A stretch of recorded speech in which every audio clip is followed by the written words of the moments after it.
Hi, my name's Travis Landers. I'm studying for a master's in education with an emphasis in ESOL at Fort Hays State University. This is an online program that I started last semester. As part of one of my classes, I was asked to overview a method or approach for teaching ESOL, English as a Second Language. Now, in this video, I'm going to try to stick away from using the word method, but it's going to be pretty hard. And the reason I'm going to do that is because the founder, James J. Asher, of my theory, TPR, he does not like that word method. So today we're going to talk about TPR, or Total Physical Response. It was developed by James J. Asher, and he is a psychologist. The primary document which outlines his theory is called Learning Another Language Through Actions. This book is on its 7th edition, so he's put a lot into this. This has become a lifelong journey for him. The theory is still used today, and it's still being expanded upon. I want to preempt this video by saying this is not to sell his material. I do not know him personally, but you're going to notice a little bit of bias. Keep some things in mind. I have not read his book. I have not read any of the books surrounding this theory, which there are many.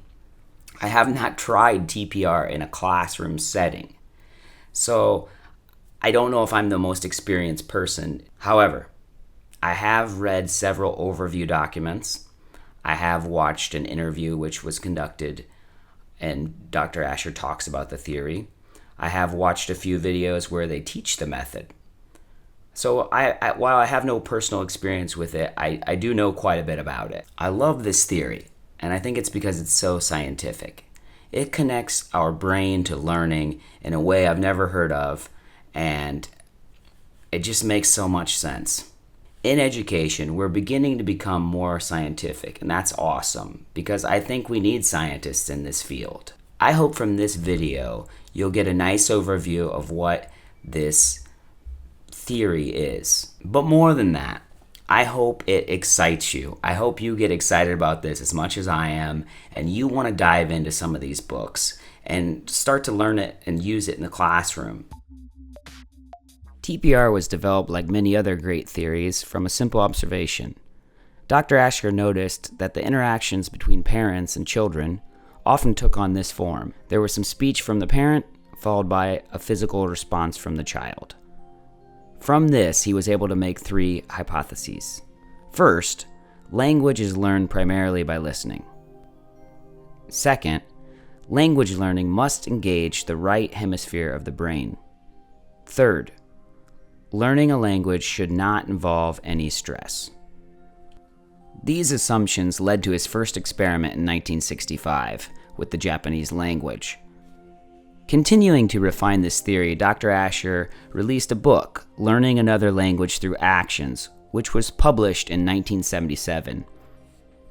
This is considered the main text for TPR, or Total Physical Response, but from there, many people have expanded and gone in different directions with it, and there are various other texts now that have been published with this concept in mind. After his initial assumptions and observations, one thing became evident to Dr. Asher. Comprehension comes first. Comprehension comes before speaking. To him, infants are using these actions and they're creating a detailed map in their heads. And when that map of the target language is good enough, they'll speak. If you noticed before, I flashed some books on the screen. And these different books, I said, extended his theory. One of the books is an algebra book, actually. And you might think, algebra, that's not language. Well, it is kind of language. But for him, what he's trying to say is his theory is not just about language learning, it's about learning in general. And where do you learn things? In your brain. There's still a lot to discover about the brain, But through research, much of the mystery is becoming clearer. Most people are familiar with the idea that each side of the brain is responsible for different tasks. The left brain is logical, rational, analytical. This is where speaking and mathematics and things of this nature take place. The right side of the brain is more random and intuitive. This is where music and art live and function. However, this is not to say they are separate entirely, because they do communicate with each other through the corpus callosum. How does this all relate to Asher's theory? Well, I'm glad you asked. Let's jump into it, but we're going to have to go back in time a little bit. Meet Paul Broca. Around 1861, he began studying people with brain injuries, and these people had injuries to their frontal lobe. From this, he was able to identify what is now known as Broca's area. This is responsible for speech. Carl Wernicke picked up where Broca left off in 1874. He also studied brain injuries, and he noticed that there's another area of the brain, which is now called Wernicke's area, that is responsible for comprehension when communicating. This is in the temporal lobe. Initially, this presented a dilemma to me. Broca's area and Wernicke's area are both on the left side of the brain. The left side of the brain is known for controlling speaking. So why is Asher's theory pointing to the right side of the brain? Enter Roger Sperry, the final piece of the puzzle. Sperry began his now famous split brain research in the 1950s. In his experiments, the corpus callosum was cut or severed. First, he studied cats, and later he studied people who cut the corpus callosum in order to reduce seizures. What Sperry's studies revealed was that even though the two hemispheres were cut, each could learn or interpret language on their own. In a stroke of genius, Asher was able to put all of this together and apply it to how people learn. Here is a quote where he explains it a lot better than I probably did. Clearly, both hemispheres are able to interpret language, but I believe that the infant first deciphers the meaning of language in the right hemisphere, in association with observed actions.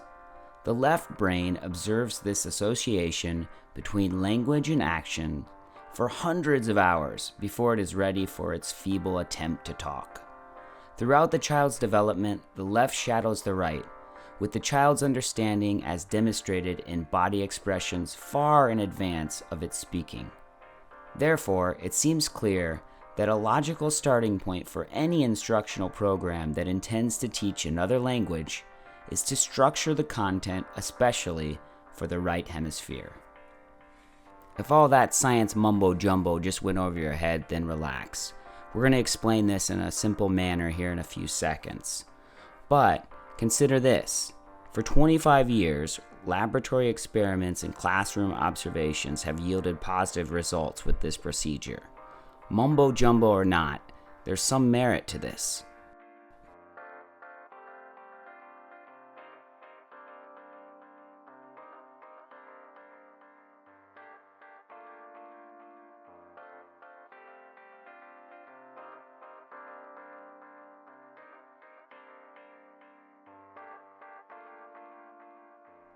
These are just a few of the many success stories TPR has had. To learn more, go to tpr-world.com, that's Dr. Asher's website, or just type TPR into a search engine.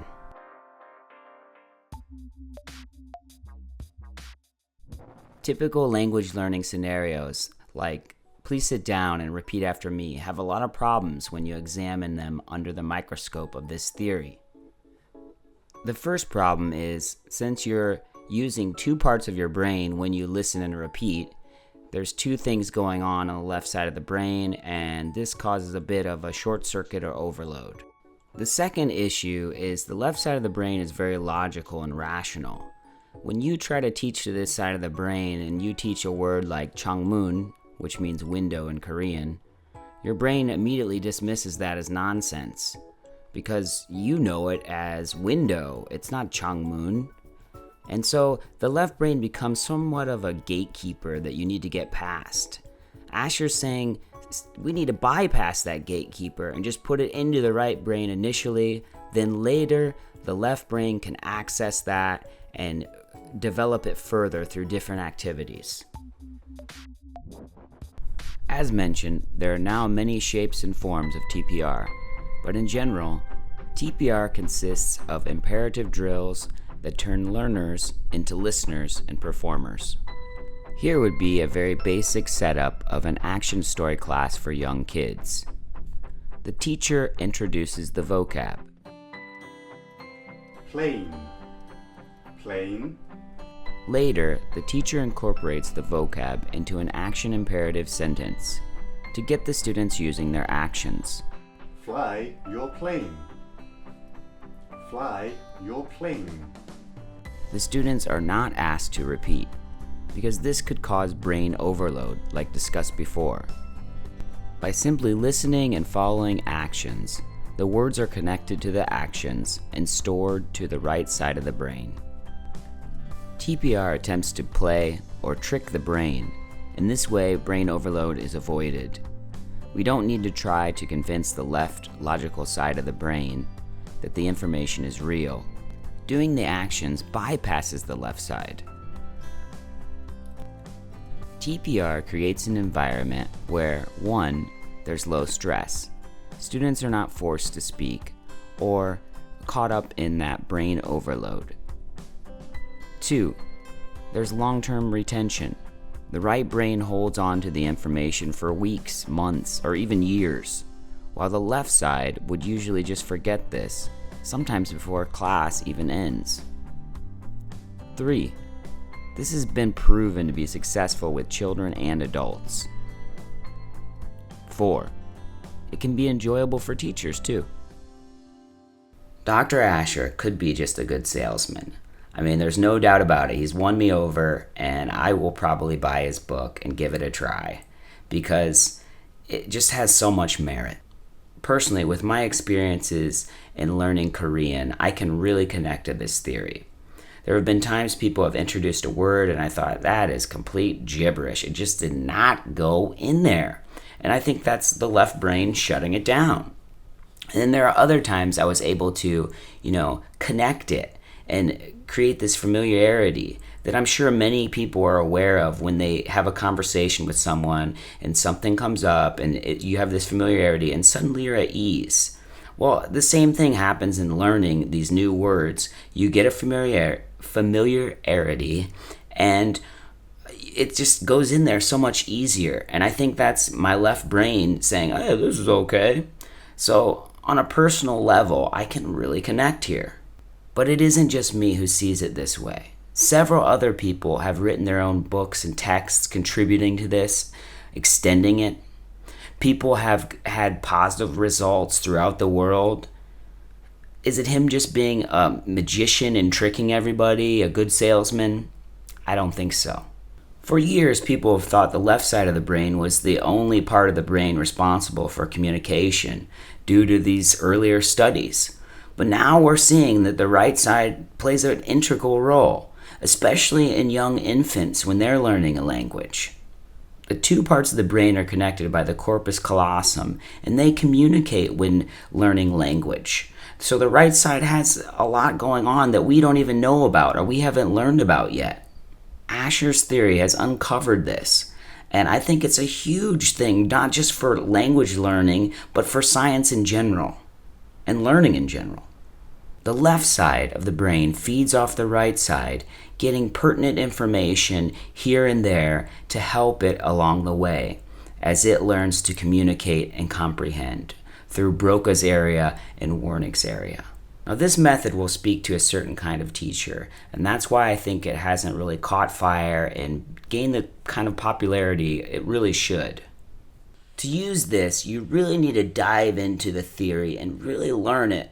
I mean, one of the quotes that I read was, read this book and then read it 6 times. That's a level of dedication that a lot of people are not ready to do. In this day and age, people want that one-size-fits-all, nice, cozy shirt.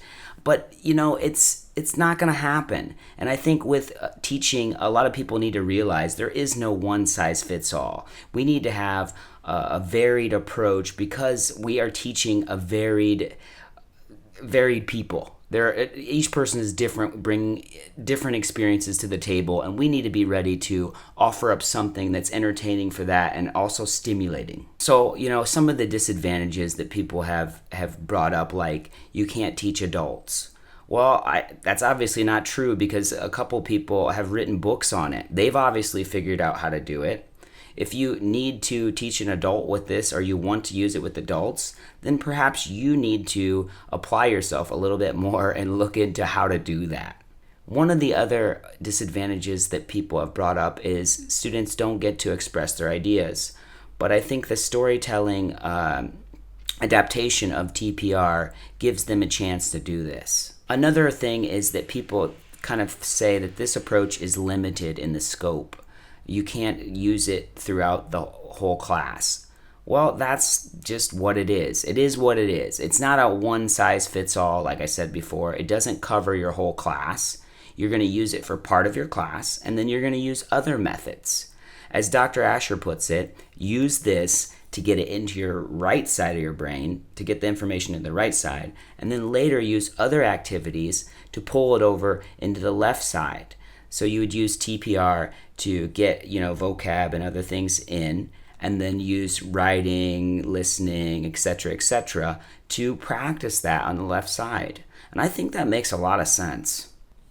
One of the final things is, again, back to this idea of, is this the end-all to be-all solution for language learning?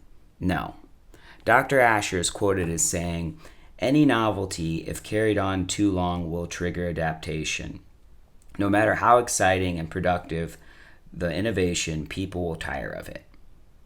In the beginning, people were using this and they were getting great results, so they just kept doing it and doing it and doing it, and kids got tired of it. Students got tired of it. And I think that speaks not only to this, but all of education. You cannot do the same thing over and over again, and people are going to just be like, oh, this is so fantastic. You've got to vary it up. And this program, used in conjunction with other different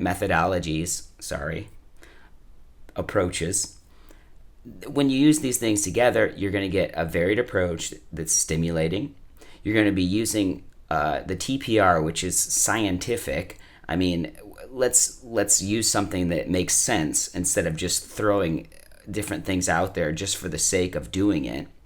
And kids are going to respond positively because they're going to be learning, they're going to be confident, and it's going to be interesting to them.